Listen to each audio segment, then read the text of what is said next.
We're using the Frogotter Education Box, and today we're doing E015 Lifecycles. The only equipment we need is the book today, and my special guest is... I'd forgotten how licky you were. It's the dinosaur.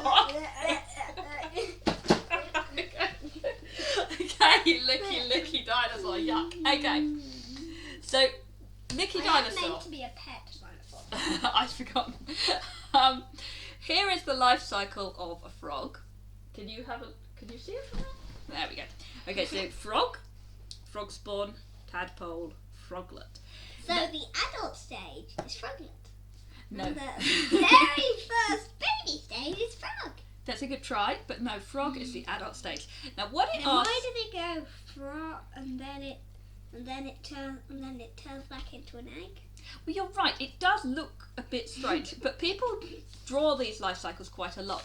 Oh, and it's to show how life itself cycles. So it's not the actual animal that's going round and round, it's the concept of life. So the frog has a baby frog spawn, and that's how life continues. Do you understand? I'm grabbing onto somebody's back. Okay, so the first question is, how is this similar to the life cycle of a human? What similarities can you see? I can see hands. I know that. That's true, but And a tail. I was hoping Technically.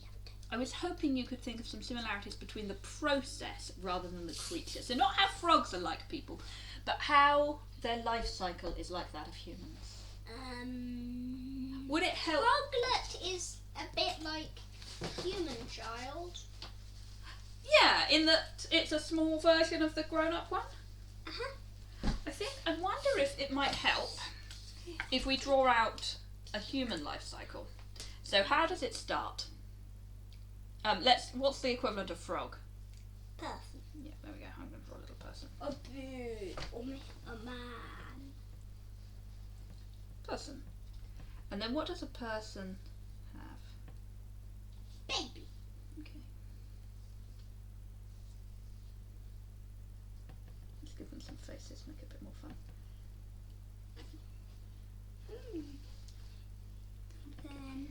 And then the baby hatches out of the cocoon, becomes a teenager, the most predatorial stage of the human.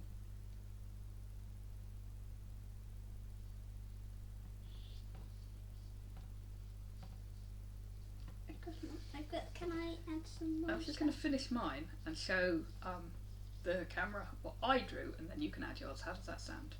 Sure. Okay, so this is a very simple life cycle that we came up with together. So we've got person, baby, teenager. And now the dinosaur is going to add, I think, some embellishments.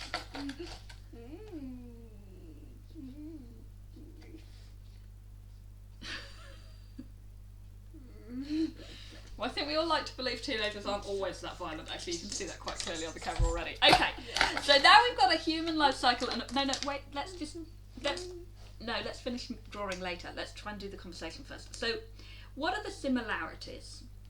For one thing, we've managed to get a cycle going, haven't we? Just like the frog did.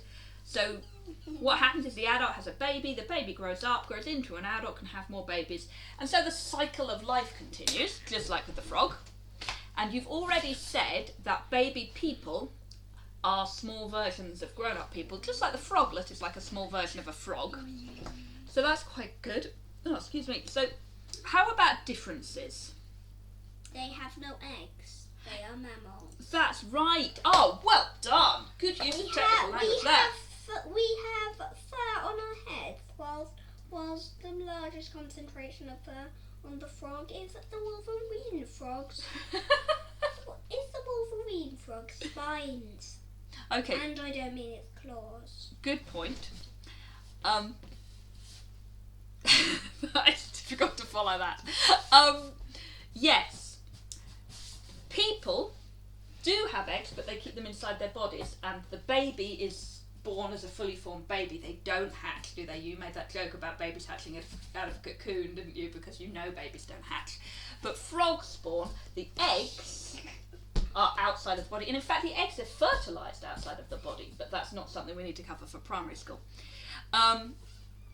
Okay, that was really good. So what have we said here? Humans have eggs, but they are inside the mother's body. Baby humans don't have tails.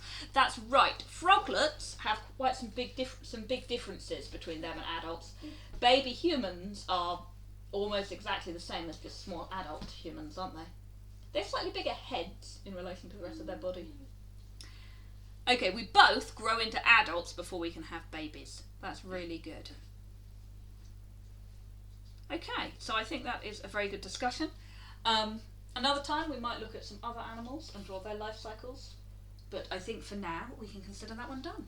Thank you very much for joining us. I hope we'll see you again.